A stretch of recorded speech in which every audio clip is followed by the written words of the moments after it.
Hi, welcome back to Cracking the Cryptic, where I thought today I might do a live solve of the Super-Fiendish puzzle that's been published in today's Times. And what I'll do is I'll try and show, I'm hoping this will work, how with just good technique and use of the notation that we recommend, it's possible to solve even these pretty difficult puzzles.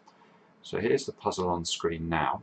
And what I'm going to do is where I make little pencil marks in the grid. So for example, I'm immediately seeing in this box here that a 6 can only go in one of two positions in this 3 by 3 block because of this 6 here and this 6 here.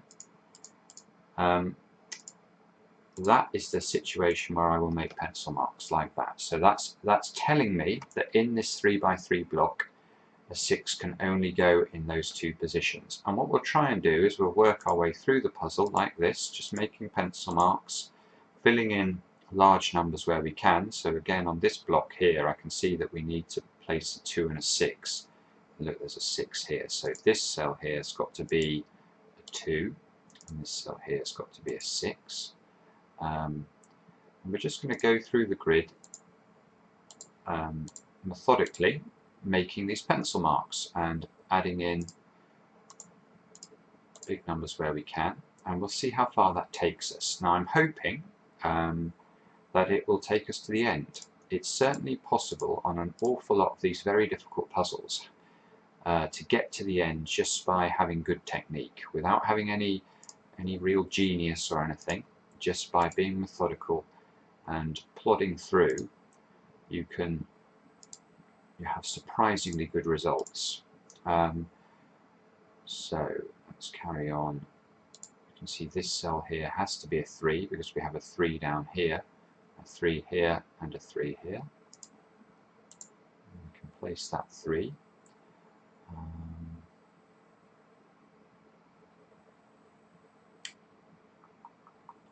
Can make little pencil marks down here.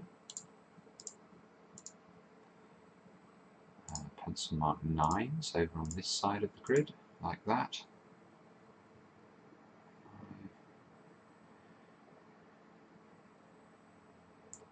Pencil mark 9s down there.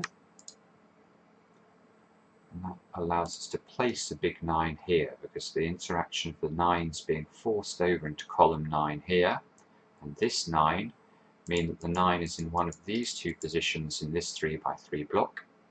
And look, there's a 9 there. That's the 9 is now limited to the very top row in this 3 by 3 block, and that allows us to place a 9 here as well.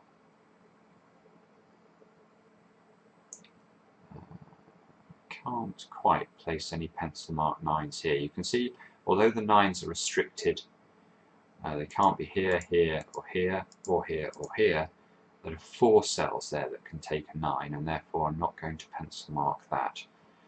Now if we look at 6s and where 6s can go in here, you can see this 6 and this 6 restrict the 6 to the middle row, but this 6 and this 6 mean actually it's got to be over on this side. It's the only place left for 6 to go in that block. That's one of those positions for a 9 used up as well. If I can eliminate one more, then I would be able to put pencil marks in. Now because we've got this 3, 2, 9 now here, we should revisit this block. This is very, very powerful whenever you get a line of 3 in a 3 by 3 block. And you can see that that now interacts a little with this 5 here. There's now only one place that 5 can go in this block. You can immediately pencil mark 5s over here. Let's do that.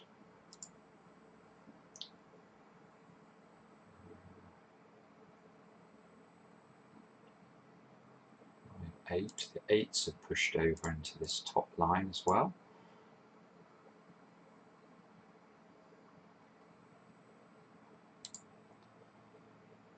And at about this point, the other thing we need to be bearing in mind is that we've now got lots of rows and columns with 5 numbers in.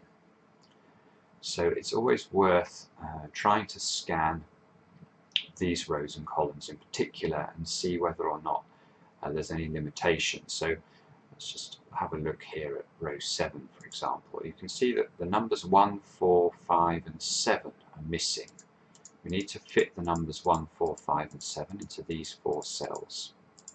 So let's just have a quick look in the columns. You can see, okay, there's 5 eliminated here, a 5 eliminated here, and a 5 eliminated here. So this cell is what's called a hidden single,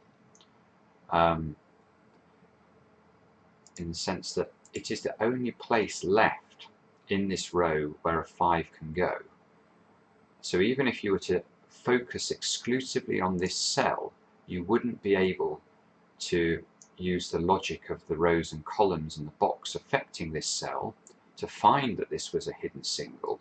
You need to use elimination. You need to notice the fact that the 5 cannot go in these other 3 positions to spot that this is a 5 on its own. So that's just some terminology. You don't need to know the terminology, it's some people like to. So now we're looking at this, we've got 1, 4 and 7 to place. Now you can see we have a 1 here, so this is a 4 or a 7 in this block, but in the other open columns we've got no restriction, so we can't go further than that at this stage. There's no more pencil marks to be placed as a result of what we can see in row 7 there. Now if we look at this 8 here and think about how it interacts on this box, again you can see we're able to pencil mark 2 8s down here. Might be useful. Yes, because now we've got these 2 8s here and these 2 8s here. Now that forces the 8 in this 3 by 3 block to be in one of these 2 positions. And look, we have an 8 here already, so in fact 8 can only go in this position. Let's fill that in. Immediately we can see this is the only place an 8 can now go in this 3 by 3 block because of this 8 here and this 8 here. So let's fill that in too. And we can now pencil mark 8s into this 3 by 3 block because they're forced to be in row 5 there. There's a couple of rows and columns now that have 6 numbers in. See, I probably would just check those if I was solving. You see 1, 2 and 4 into these 3 positions here, but I can't see a way of eliminating down further there, so I don't think that's going to help us. The other place is column 8, where again we've got 2, 3 and 4 to place.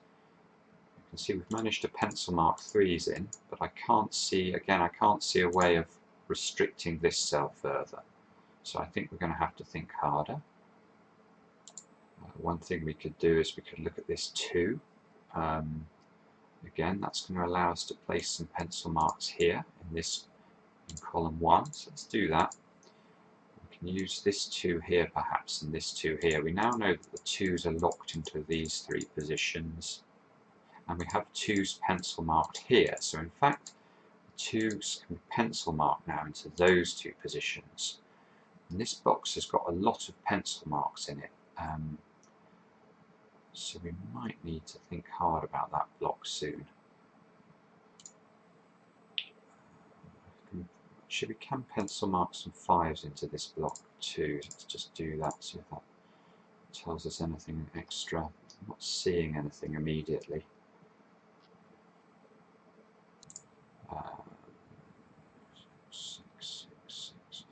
Yes, now if we have a look here, we can now pencil mark some 6s into this block because of this 6 and this 6. So let's think these 2 positions now, and that's helpful because now we can eliminate this as being a 6 because we know that the 6 in this 3 by 3 block is locked into column 9 here. Therefore there can't be a 6 in this position in this 3 by 3 block as well, so we can eliminate that 6 there and place the 6. That's one of the advantages of the notation. The moment you're able to eliminate a pencil mark, you know that that number must be in its other position. So let's put that in.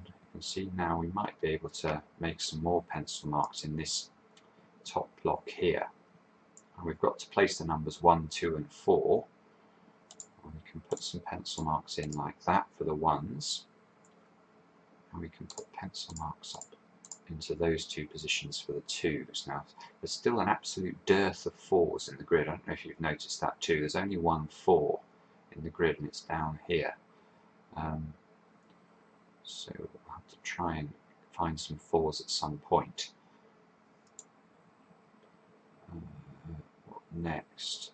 Okay, so this 7 here means that the 7 will be over in column 9 in this 3 by 3 block. And that means the 7 down here in this 3 by 3 block must be in column 7, which means we can pencil mark some 7s into those 2 positions. Right, next. If you do reach the point where you can't see any new pencil marks, you've scanned the rows and columns, then unfortunately you have a choice. You can either guess, which is certainly the method that Mark would recommend, but he is extremely focused on getting to a solution or the solution as fast as possible. So obvious candidates for guessing would be over here. Now why do I say that? Well, because if I, for example, if I pick that this cell is a 6, you can immediately see that doesn't just give me this 6 here, it also gives me this 8 here and this 8 here. So it gives me a chain of answers immediately that might help me to force a contradiction. But the other way of doing it is a grid stare. And one of the things that I recommend looking at in this situation is whether you can find chains of numbers. So numbers that force themselves into a chain. And when looking for this sort of thing, it's often quite interesting to pick numbers that you don't have very many of given in the grid. So you can see one possibility therefore would be 4, but the number I think that is more interesting here is 1. And the reason that 1 is interesting is that the positioning of these 2 1s here means if we look at the open columns, column 5 and column 9, 1 is eliminated from a lot of squares just by the presence of these 2 1s in the grid. These 2 1s in the grid actually get maximum value, if you like, because they eliminate all 3 of these squares and all 3 of these squares. So if we study these columns harder, let's just ask ourselves about the positions of the 1s in these 2 columns. So you can see we've managed to pencil mark a 1 in this block. Now, if this isn't the 1 in column 9, where would the 1 have to go? We know it can't go in any of these 3 positions, so it would have to go in that position there. Let's just mark that in, just for the sake of exposition. And let's go to this column now. So if the 1, where can the 1s go? Ah, yes, okay. So they can only go in 2 positions. I'm going to mark them just to show you. So the 1 can obviously go in this position. There's nothing preventing that. It can't go in this position because of this 1. It can't go in these 3 positions because we've established that this powerful 1 here prevents that. And it can go in this position. Now look at that. This is some rather lovely logic now. So you can see that there is an interaction between these 4 1s that we've found. And let's ask ourselves how that interaction works. Well, if this is not a 1, what happens? We know this would have to be a 1, therefore this could not be a 1, therefore this would be a 1.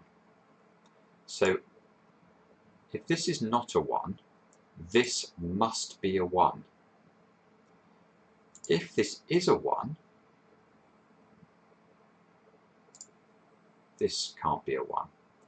So look at the effect on this particular square that we found as a result of finding this forced pattern of 1s round column 9 and column 5. The effect on this cell is absolutely critical.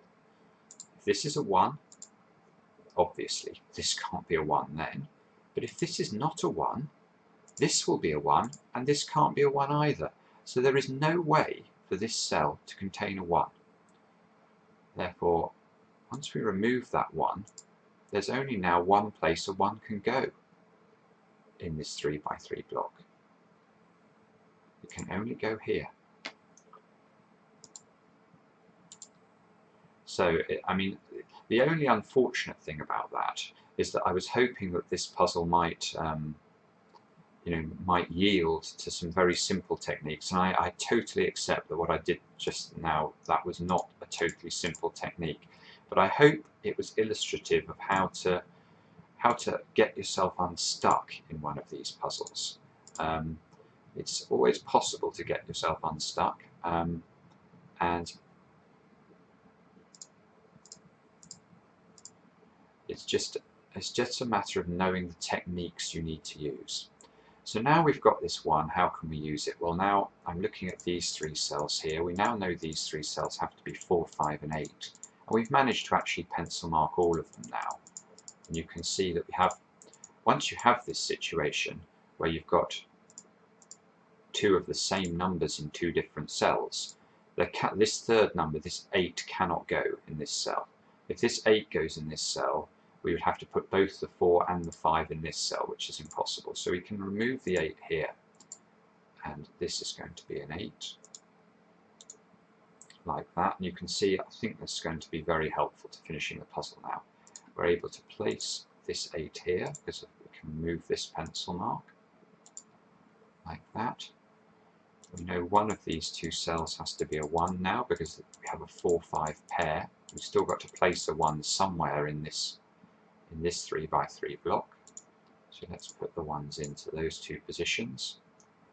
And the effect then on this 3 by 3 block is very useful, because now this can't be a 1, so we know the 1 must be in the other position, but we've pencil marked. So we can remove this 1,